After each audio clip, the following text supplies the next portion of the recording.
Hello, bonjour tout le monde, bienvenue à tous sur cette nouvelle vidéo. Je vous propose aujourd'hui qu'on s'intéresse tous ensemble au manga Aromantic Love Story, un tome que j'avais dans ma mangatech depuis des mois maintenant et que j'appréhendais de débuter parce que j'avais pas mal d'attentes quand même et des attentes qui ont eu des réponses plutôt concluantes, donc j'ai prévu aujourd'hui de vous en parler. Ainsi, si vous êtes prêts et intéressés, je vous propose de commencer juste après l'intro.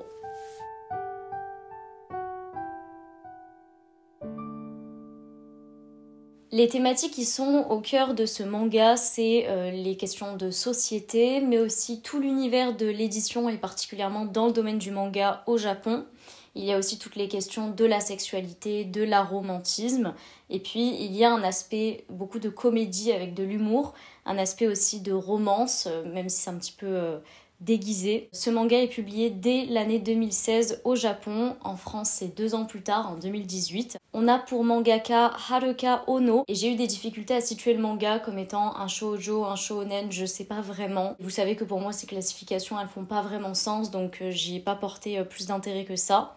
Ce qui compte en revanche beaucoup, c'est que le manga est publié aux éditions Akata, mes éditions préférées, et une fois de plus, je n'en suis pas déçue. Et au Japon, donc c'était publié aux éditions Shogakukan et en prépublication dans le magazine Aura Sunday. Pour tous ceux qui ne connaîtraient pas le manga, je vais vous présenter comme d'ordinaire son résumé. Il s'agit de l'histoire d'une femme, le personnage principal s'appelle donc Futaba Kiryu.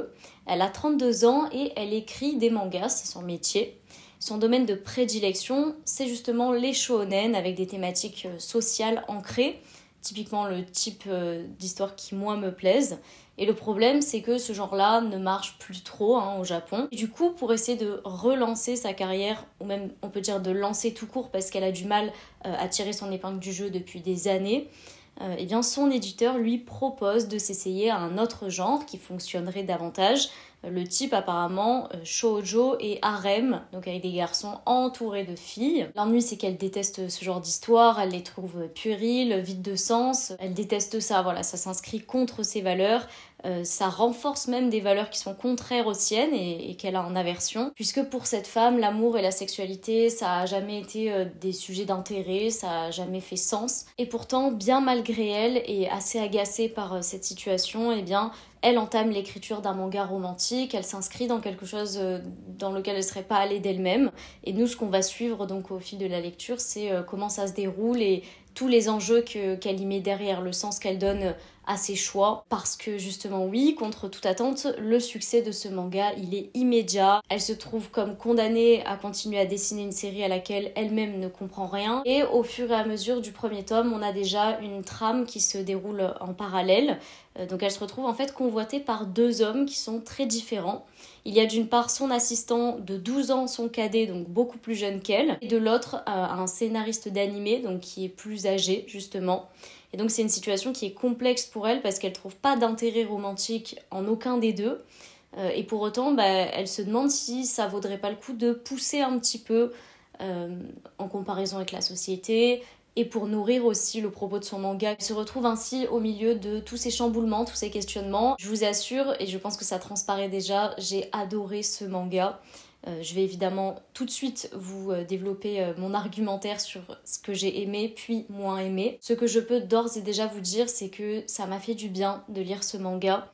C'est justement une narration qui est fine et emplie de subtilité. C'est surtout un manga qui porte un message, et même pas qu'un, plusieurs messages qui me sont chers et qui, je pense, devraient être beaucoup plus exploités parce qu'il y a un vrai fond derrière tout ça, il y a une vraie résonance dans nos vies. Au-delà des sujets sérieux, il y a aussi un humour sous-jacent qui est excellent dans ce manga, où on a des dessins qui sont très expressifs et beaucoup de projections aussi dans les pensées, avec des imageries comiques. On sent vraiment un aspect réaliste et très subtil dans l'humour. Moi j'ai trouvé ça fantastique. C'est une histoire qui est assez dynamique, il y a des successions d'actions tout le temps, on s'ennuie pas, et surtout elles sont relativement inattendues, là où malheureusement souvent je suis trop critique sur le fait que c'est hyper prévisible ce qu'on nous donne à lire. Pour moi l'humour du manga il réside particulièrement dans le personnage principal qui apparaît comme à vif de ses émotions, qui est aussi beaucoup sujette à l'anxiété, et ça la conduit à toujours anticiper dans le pire ce qui pourrait arriver,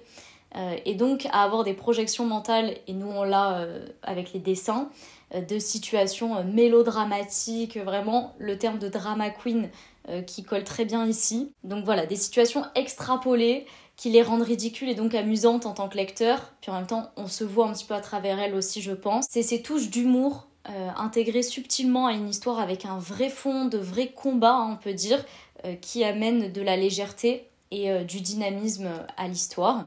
Et tel que je vous l'ai dit, elle doit écrire son manga sur quelque chose qui ne résonne pas en elle, sur la thématique de l'amour.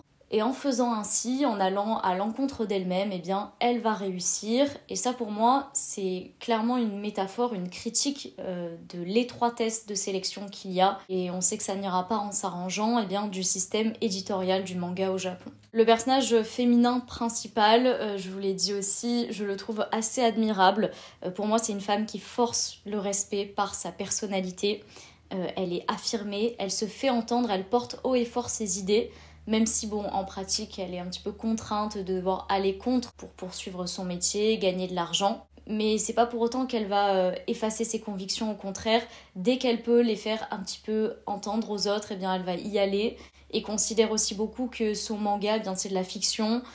J'ai l'impression qu'elle détache un petit peu ses convictions et la réalité de ce qu'elle peut produire dans son manga. Ce qui ressort beaucoup à la lecture, je trouve, c'est que ses convictions qui l'animent tant, eh bien, elle doit se battre contre celle-ci régulièrement.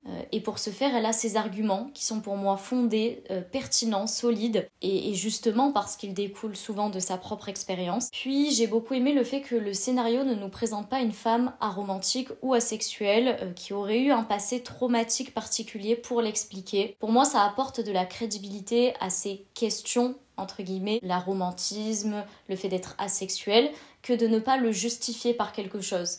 Dans l'idée que tout n'est pas causé par ce qu'on a vécu, mais ça peut simplement être une nature. Et ça, c'est des idées qui sont encore compliquées à faire amener, notamment parce qu'on n'a aucune preuve sur aucune théorie. Mais j'attendais vraiment ça du manga, donc j'ai été soulagée de constater que c'était une femme, ordinaire, qui simplement n'avait aucune appétence, aucun intérêt, engouement particulier pour ces questions-là. Et vous le savez peut-être, j'adore le principe des mangas qui éduquent, qui éveillent les consciences sur des thématiques notamment assez peu exploitées. Ici, vous voyez, j'ai lu uniquement le premier tome parce que je peine à me procurer les suivants. Et alors qu'on a à peine environ 200 pages, je pense, on est sur une lecture qui apparaît profonde et qui est génératrice de beaucoup de réflexions et d'interrogations.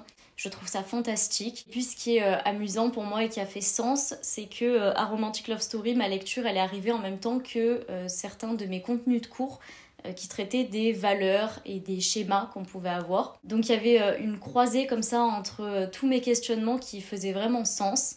Et j'ai décidé de vous parler un petit peu, pour commencer, de la sexualité.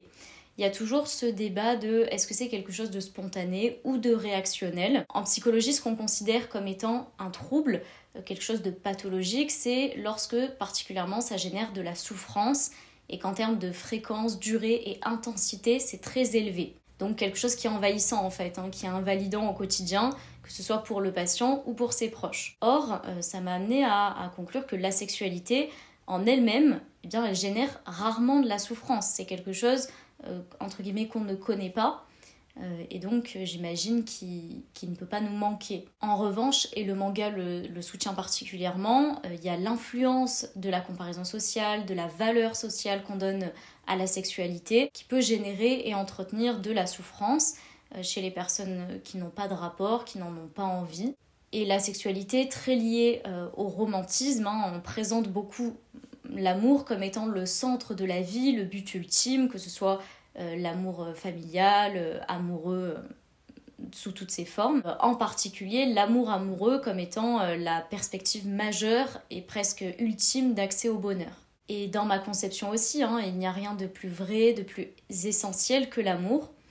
Mais personnellement, je ne scinde pas l'amour sous différentes catégories, en tout cas pas aussi strictement que ce qu'on essaie de nous transmettre. Je m'inscris un petit peu dans cette pensée que l'amour il est partout, il se partage, c'est quelque chose de collectif et sous toutes ses formes, c'est le même amour pour moi. Ce qu'on considère l'amour traditionnel de notre époque, de notre société, c'est celui qui est engageant, celui qui est exclusif. À mes yeux, et c'est aussi ce que j'ai retrouvé à la lecture, et ça a résonné tout à fait en moi, eh bien c'est un moyen, cette conception-là, pour les individus de se rassurer dans leur besoin de reconnaissance, dans l'idée qu'ils existent pour quelqu'un, sont reconnus comme uniques et ils sont satisfaits dans leurs besoins affectifs. Tout ça évidemment c'est sujet à réflexion, sujet à débat et c'est ce que j'aime le plus, vous le savez, à la lecture des mangas.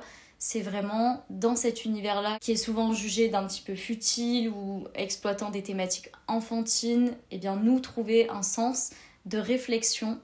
En tout cas, c'est ce que j'aime vraiment et je l'ai tout à fait trouvé à la lecture de ce manga. Ensuite, et toujours en me basant sur mes cours, on a travaillé sur les valeurs qui auraient un caractère vraiment interindividuel et collectif, donc comme étant des croyances, des assumptions profondes qui orientent nos comportements. Et nos valeurs, eh bien, elles dépendent dans leur création initiale de notre tempérament, puis personnalité et de notre environnement physique, social, époque, normes, société, etc. C'est justement comme ça que notre mangaka fait le lien entre le genre féminin et l'appétence poussée pour l'amour. Il y a une véritable critique de cet aspect-là dans le manga. L'idée que les femmes seraient de nature totalement mobilisées pour l'amour, et que les jeunes filles adoreraient lire des mangas sur ça parce que, entre guillemets, il n'y a que ça qui les anime tant. Idée qui me paraît complètement aberrante, j'imagine qu'à vous aussi, et au personnage principal dans le manga également. Je vous parle beaucoup de ce personnage, mais il y a aussi ses proches, et particulièrement ses deux meilleures amies, qui sont des personnages presque autant étoffées qu'elle, dans le sens où très pertinentes et qui apportent d'autres choses. Et elles, justement, s'inscrivent dans des schémas d'amour dits typiques, classiques, et pour autant, eh bien, elles ne sont pas pointées du doigt. Et ça, c'est quelque chose que j'appréhendais aussi.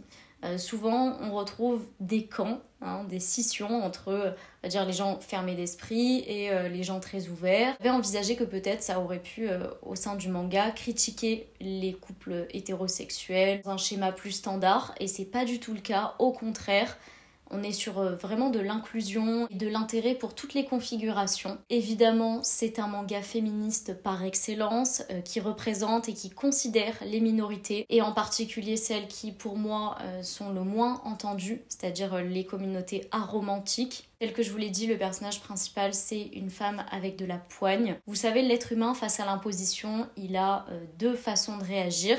Il y a évidemment la soumission à la norme, et puis il y a celui qui combat la norme, on va dire.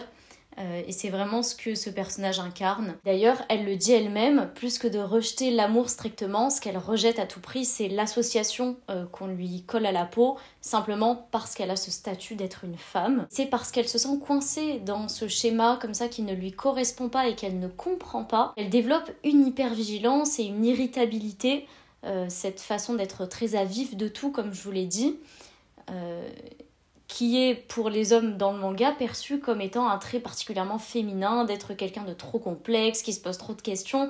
Donc je sais pas si vous voyez, mais c'est vraiment le serpent qui se mord la queue. Mais à la base, c'est pas simplement parce qu'on est une femme. C'est parce que la société nous met dans des conditions qui vont nous faire manifester des agissements, des comportements pas forcément agréables, mais qui témoignent d'une souffrance finalement. Ça particulièrement, ça résonne là-dedans.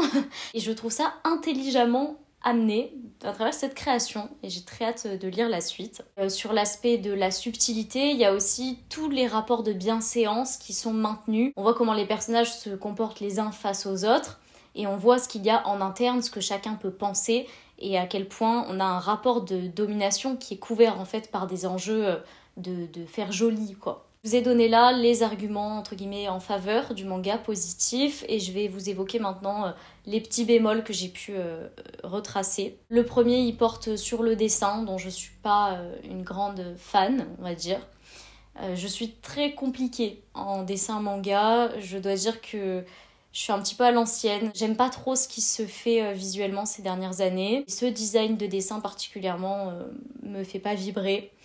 Pour autant, il a quand même sa petite singularité, c'est pas raté, c'est pas ce que je veux dire, c'est juste pas forcément mon style. L'autre petite critique entre guillemets que je pourrais émettre, même si je comprends l'aspect de donner une trame à l'histoire, c'est qu'on intègre quand même des enjeux romantiques dans un manga qui se veut donner du crédit au fait que ce soit normal et même agréable de vivre sans amour, sans sexualité. Pour autant, j'ai mis une réserve sur cette critique-là parce que j'ai pas lu les autres tomes et je vois pas où l'auteur veut nous emmener. Donc je reviendrai peut-être dessus quand j'aurai terminé de lire la série entière.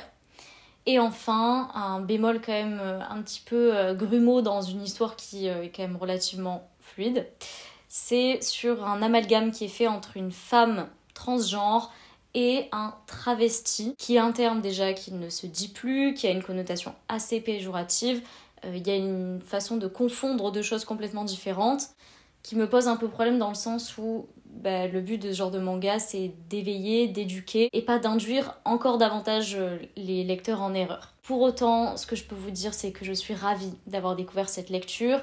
Je n'en suis pas déçue. Un manga qui est adulte, mais en même temps digeste, accessible à chacun, même aux plus jeunes, avec un contenu qui est consistant, qui est sérieux, mais une forme qui est dynamique, légère, fluide et agréable à lire, avec des enjeux divers et croisés et du rebondissement. Je vais ainsi m'en arrêter là et je vous remercie beaucoup d'avoir regardé cette vidéo. J'espère que vous aurez pris plaisir à suivre ce contenu, que vous pourrez également me donner votre avis en commentaire si vous avez lu le tome 1 ou les autres. N'hésitez pas aussi à me dire si ça vous a peut-être donné envie ou pas et pourquoi. On échange tous ensemble, on est là pour ça, mais toujours dans la bienveillance, le respect et l'acceptation, parce que en plus là on aborde des sujets qui sont relativement à débat. Donc je compte sur vous, je vous dis pour ma part à très bientôt, portez-vous bien, bye bye tout le monde.